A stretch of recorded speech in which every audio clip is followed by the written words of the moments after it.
Good evening to everyone. ఈరోజు మనం జాగ్రఫీలో day 2 part 2లో భాగంగా పటాల ద్వారా అభ్యసనం లర్నింగ్ త్రూ మ్యాప్స్ అనే లెసన్ తెలుసుకోబోతాం.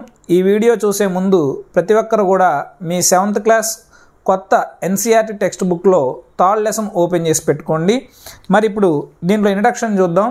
మరి ఇంట్రడక్షన్కి సంబంధించి దీంట్లో అసలు మ్యాప్స్ ఎందుకు కావాలి, పటాలు ఎందుకు కావాలి, మనం ఏమైనా ప్రదేశానికి వెళ్ళాలన్నా ఏమైనా ప్రదేశం గురించి తెలుసుకోవాలన్నా కానీ ప్రపంచంలో ఏ ప్రదేశం ఎక్కడున్నారని తెలియాలన్నా కానీ మనకి ఈ మ్యాప్స్ అనేవి కంపల్సరీగా అవసరం ఉంటుంది. మరి ఆ మ్యాప్కి సంబంధించి మనకి ఇంట్రడక్షన్ పార్ట్లో కొలంబస్, మీకు తెలుసు కొలంబస్ అమెరికాను కనిపెట్టిన కొలంబస్ కానివ్వండి, వాస్కో డి గామా 1498లో మన భారతదేశానికి సీరుడు కనిపెట్టాడు. మరి ఆయన కానివ్వండి, మ్యాగిలాన్ భూమి మొత్తం కూడా గుండ్రంగా ఉంటుందని మొట్టమొదటిసారిగా ప్రపంచాన్ని చుట్టివేసి వచ్చినటువంటి వ్యక్తి. మరి ఈ ముగ్గురు కూడా ఈ మ్యాప్ల యొక్క సహాయంతోనే ఈ ఘనత సాధించడం అనేది జరిగింది. మరి తర్వాత చూసినట్లయితే మీకు ఇక్కడ ఇంపార్టెంట్ టెర్మినాలజీకి సంబంధించి ఒక పదం ఉంది, దాన్నే కార్టోగ్రాఫర్ అంటారు. మరి కార్టోగ్రాఫర్ అంటే పటాలు తయారు చేసేటువంటి వ్యక్తిని ఏమంటారంటే cartographer, the person who make maps. గుర్తుపెట్టుకోండి, తెలుగు మీడియానికి ఇంగ్లీష్ మీడియానికి ఒకటే క్లాస్ ఉంటుంది. నేను పాఠాన్ని బైలింగ్వల్గా చెప్తాను కాబట్టి మనకున్న టెక్స్ట్ బుక్స్ కూడా బైలింగ్వల్ కాబట్టి మీ అందరూ కూడా టెక్స్ట్ బుక్స్ ఎదురు పెట్టుకోవడం మర్చిపోకండి. మరి ఇంతకుముందు చూసినట్లయితే మనకి 8th క్లాస్ పాత టెక్స్ట్ బుక్లో మనకి ఈ పటాల గురించి మొదటి పాఠంలో వివరించారు. దాంట్లో మనకి చెప్పినట్టుగా సుమేరియన్స్, బాబిలోయన్స్, ఇరానియన్స్, అరబ్స్ వీళ్ళందరూ కూడా పటాలు తయారు చేశారు. దాంట్లో మనకి సుమేరియన్స్, బాబిలోయన్స్ చూసినట్లయితే వీళ్ళు క్లే అంటే మట్టితో తయారు చేసినటువంటి పలకలపై వాళ్ళు పటాలు తయారు చేయడం అనేది జరిగిందనమాట. మరి ఆ తర్వాత చూసినట్లయితే మరి గ్రీక్ మ్యాప్ మేకర్స్ అంటే మనకు పటాలు తయారు చేసిన వాళ్ళందరిలో కూడా ఈ గ్రీకులు చాలా ముఖ్యమైన వాళ్ళు. ఈ గ్రీకులు మనకి ఎనెగ్జాండర్, హెక్టాటస్, హెరోడోటస్ అనే వాళ్ళు కూడా వీళ్ళు పటాలను తయారు చేశారు. పటాలు తయారు చేసి వీళ్ళు వాళ్ళ యొక్క దేశాలని వెస్ట్ నుంచి ఈస్ట్ వరకు అమరిక చేయడం జరిగిందనమాట.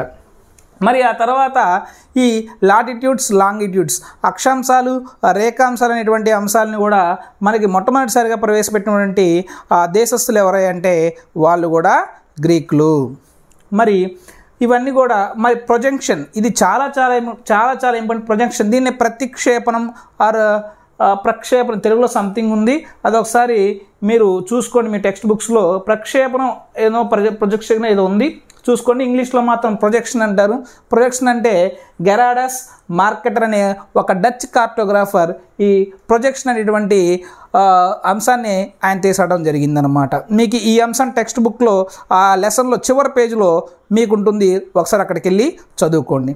ఈ ప్రొజెక్షన్ అనగా ఏంటంటే పటం మీద ఉన్నటువంటి దేశాల మొత్తాన్ని కూడా, గ్లోబ్ మీద ఉన్నటువంటి దేశాల మొత్తాన్ని కూడా ఆ పటం మీదకు తీసుకురావడాన్ని ప్రొజెక్షన్ అంటారు.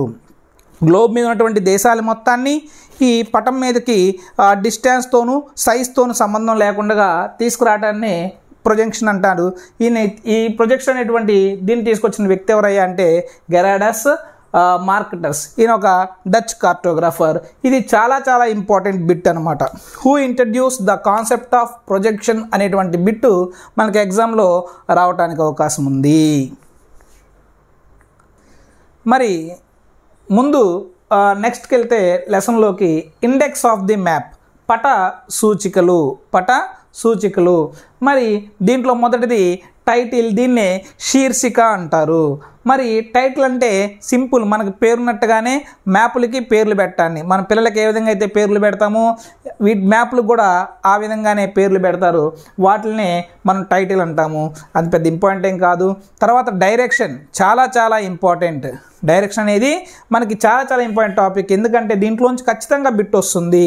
మనకు చూడటానికి దిక్కులు 8 అయినా పై వైపు నార్త్, కింద వైపు south, east, west, north east, north west, south east అని మనకి తెలుగులో మీరు అన్వయించుకోండి, నేను ఇంగ్లీష్ మీడియంలో చెప్తాను.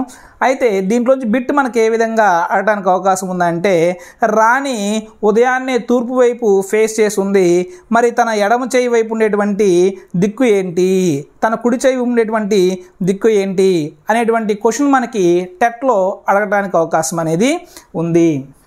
మరి దీనికి మీరు గుర్తుపెట్టుకోండి, ఆర్ఎస్ రోహిత్ శర్మ అని గుర్తుపెట్టుకోండి. ఆర్ఎస్ అంటే ఏంటి? రోహిత్ శర్మ. అంటే తూర్పు వైపు మనం నుంచున్నప్పుడు మన కుడి భుజం వైపు ఆర్ఎస్ అంటే, ఆర్ అంటే రైట్, ఎస్ అంటే సౌత్, అంటే రైట్ వైపు మనకి రోహిత్ శర్మ ఉన్నట్టు, ఎటు మన తూర్పు వైపు నుంచున్నప్పుడు. ఈ కోడ్ని గుర్తుపెట్టుకున్నట్లయితే మీకు ఈ డైరెక్షన్స్లో అంశంలో మీకు ఎటువంటి అనుమానం లేకుండా మీరు ఎగ్జామ్లో ఆన్సర్ పెట్టడానికి అవకాశం ఉంది. తర్వాత స్కేల్కి సంబంధించిన 3 అంశాలు ఉన్నాయి దీంట్లో. స్టేట్మెంట్ స్కేల్ అంటే వెర్బల్ రూపంలో ఇవ్వటము. నెక్స్ట్ గ్రాఫికల్ స్కేల్ అంటే బొమ్మ రూపంలో ఇవ్వటము. మరి రిప్రజెంటేషన్ ఫ్రాక్షన్ అంటే రేషియో రూపంలో ఇవ్వటము. మరి ఇది ఒకసారి చూసుకోండి, పెద్ద ఇంపార్టెంట్ టాపిక్ ఏం కాదు, దీని గురించి మనం లోతుగా వెళ్ళాల్సిన పని ఏమీ లేదు. అయితే నెక్స్ట్ టాపిక్ ఏంటంటే కన్వెన్షనల్ సైన్స్. వీటిని సాంప్రదాయ చిహ్నాలు అంటారు. ఏమంటారండి? సాంప్రదాయ చిహ్నాలు. మనకి మీ టెక్స్ట్ బుక్లో మొత్తం 5 చిహ్నాలు ఇవ్వటం జరిగింది. 5 చిహ్నాలు ఒకసారి చూసుకోండి. మెయిన్గా మీకు ఎగ్జామ్లో అంత ఇంపార్టెంట్ కాకపోవచ్చు ఇదో టాపిక్ కూడా, ఒకసారి అయినా కానీ మీరు ఒకసారి చూసుకోండి. అయితే తర్వాత అంశము కలర్స్, రంగులు. ఇది మాత్రం చాలా చాలా చాలా చాలా ఇంపార్టెంట్. రేపు ఎగ్జామ్లో మీకు బిట్టు పడితే ఖచ్చితంగా ఈ కలర్స్ అనేటువంటి అంశంలో మీకు బిట్టు పట్టడానికి అవకాశం ఉంది. ఎందుకయ్యా అంటే యాజ్ పర్ హైట్స్ ప్రకారం మనకి గ్రీన్ కలర్ని మనం ప్లెయిన్ అంటే మైదాన ప్రాంతాలను సూచిస్తాము, ఈ ఎల్లో కలర్ని మనం ప్లాట్యూ ప్రాంతాలకు సూచిస్తాము, అంతకన్నా ఎత్తు ఆరెంజ్ వాటిని మనకి మౌంటైన్స్ వాటికి చూపిస్తాము.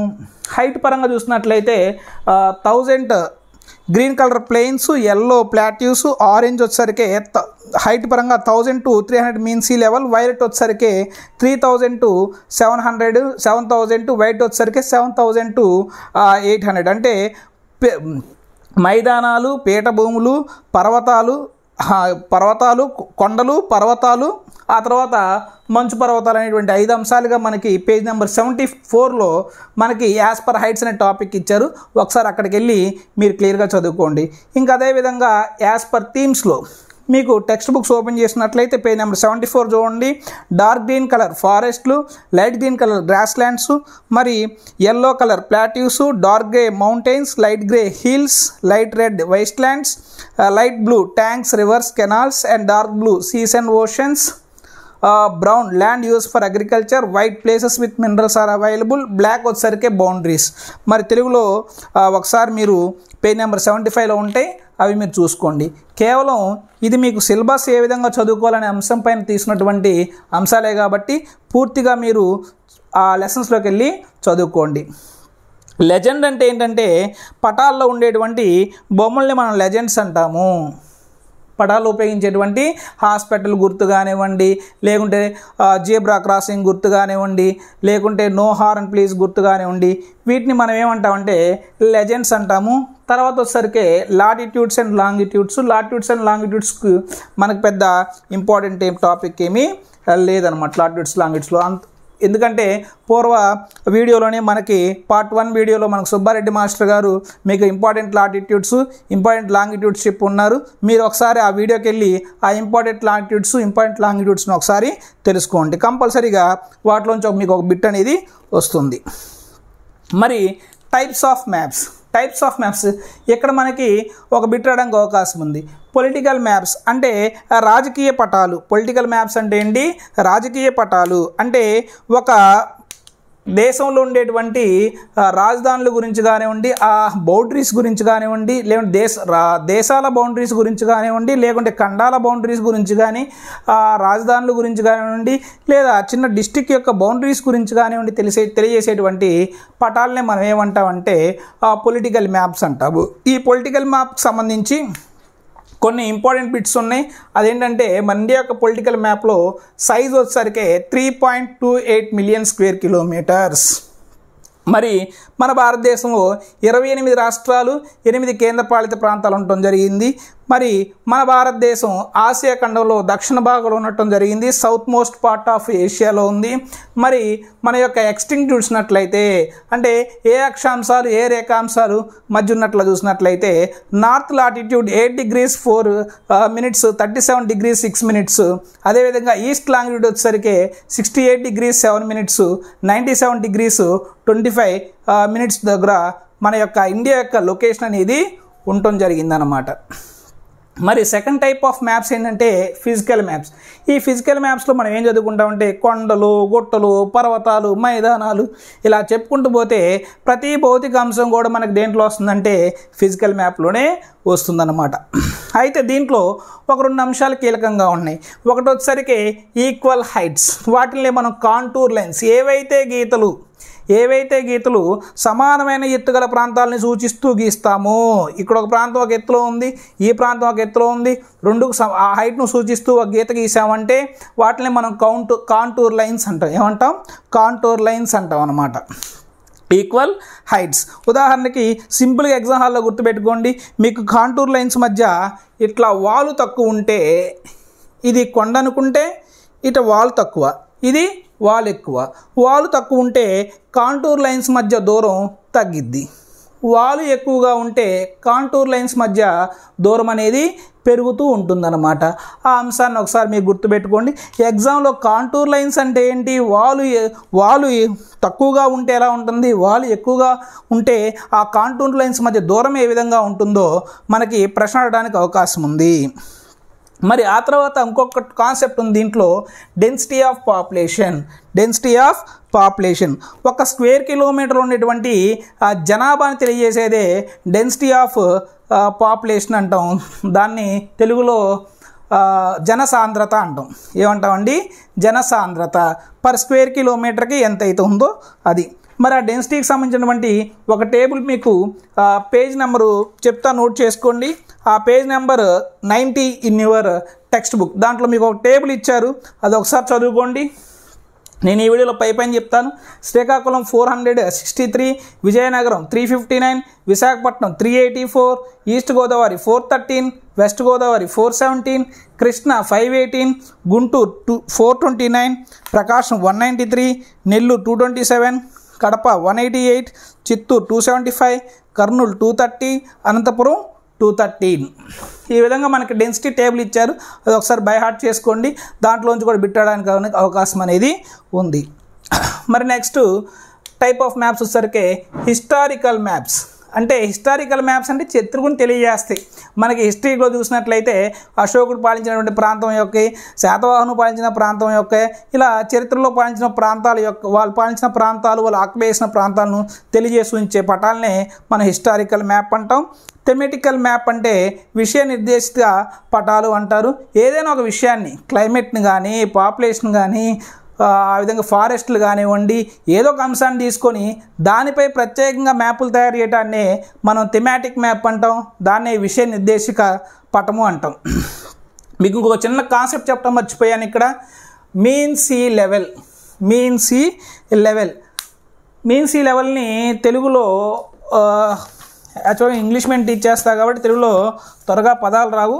ఆ తెలుగులో ఒకసారి నీకు పదాలు చూసి చెప్తాను అనమాట. మీన్ సీ లెవెల్ అంటే సముద్ర మట్టం నుండి ఎత్తు అంటే సముద్ర ఉపతలం దాదాపు భూగోళం అంతా ఒకే విధంగా ఉంటుంది. సేమ్ ఇప్పుడు సముద్రం మీద హైట్ అనేది ప్రపంచం అంతా కూడా ఒకటే ఉంటుంది. అంటే దాన్నే మనం మీన్ సీ లెవెల్ అంటాం. మనం ఈ సముద్రం నుంచే ఏ ప్రాంతానికైనా ఎత్తును మనం కొలుస్తూ ఉంటాం అన్నమాట. మరి మొట్టమొదటిసారిగా జేమ్స్ రెనల్ అనే వ్యక్తేగా ఈ హైట్స్ గురించి చెప్పినటువంటి వ్యక్తి జేమ్స్ రెనల్. ఓకే సరే, ఇది మనకి 8th క్లాస్లో ఉంది. 8th క్లాసు ఓల్డ్ టెక్స్ట్ బుక్లో ఉంది, దాని జోలికి పోబాకండి. ఈ టాపిక్ 7th క్లాస్ వరకు ఇంతే. ఒకసారి ఇది చూసుకోండి. దీంట్లో నుంచి మీకు లొకేషన్ ఆఫ్ ఇండియా అనే టాపిక్ చాలా చాలా ఇంపార్టెంట్. దాంతోపాటు ఈ దిక్కులు అనేది చాలా చాలా ఇంపార్టెంట్. ఇంట్రడక్షన్లో నుంచి పడితే ఒక బిట్ పడవచ్చు. నెక్స్ట్ కలర్స్లో నుంచి ఖచ్చితంగా ఒక బిట్ పట్టడానికి అవకాశం ఉంది. కాంటూర్ లైన్స్ అంటే ఏంటి, డెన్సిటీ ఆఫ్ ది పాపులేషన్ అంటే ఏంటో ఒకసారి మీరు చూసినట్లయితే మీకు ఈ లెసన్లోంచి ఖచ్చితంగా ఖచ్చితంగా ఒక మార్క్ రావడానికి అనేది అవకాశం ఉంది. మరి థ్యాంక్ యూ ఫ్రెండ్స్. మరి ఇంకా ఎవరైనా మన సోషల్ గ్రూప్లోకి జాయిన్ అవ్వాలనుకుంటే మన యొక్క వాట్సాప్ గ్రూప్లో డిస్క్రిప్షన్లో మీ సోషల్ యొక్క గ్రూప్ యొక్క లింక్ ఇస్తున్నాను. ఇంకోటి గుర్తుపెట్టుకోండి, మనం ఈ గ్రూప్ క్రియేట్ చేసుకుంది ఎవరైతే మన రాష్ట్రంలో ఎవరైతే సోషల్ స్కూల్ అసిస్టెంట్ కోసం ప్రిపేర్ అవుతున్నారో వాళ్ళందరం కూడా ప్రిపేర్ అయ్యి మన హెల్ప్ చేసుకుంటూ డిఎస్సి ఉద్యోగాలు సాధించిన ముఖ్య ఉద్దేశంతో, దాంతోపాటు నాకున్న ఈ టీచింగ్ 10 years సోషల్ టీచింగ్ అనుభవాన్ని మీతో షేర్ చేసుకున్నట్లయితే మీ ఉద్యోగం రావడంలో కూడా నా వంతు సహాయం చేసే ఉద్దేశంతో నేను ఈ ఛానల్ పెట్టాను. మరి మీరందరూ కూడా నాకు సపోర్ట్ చేస్తారని ఆశిస్తున్నాను. అదేవిధంగా మీరు నా యూట్యూబ్ ఛానల్ని సబ్స్క్రైబ్ చేసుకోండి. ఈ వీడియోని చాలామందికి చేరడానికి షేర్ చేయండి.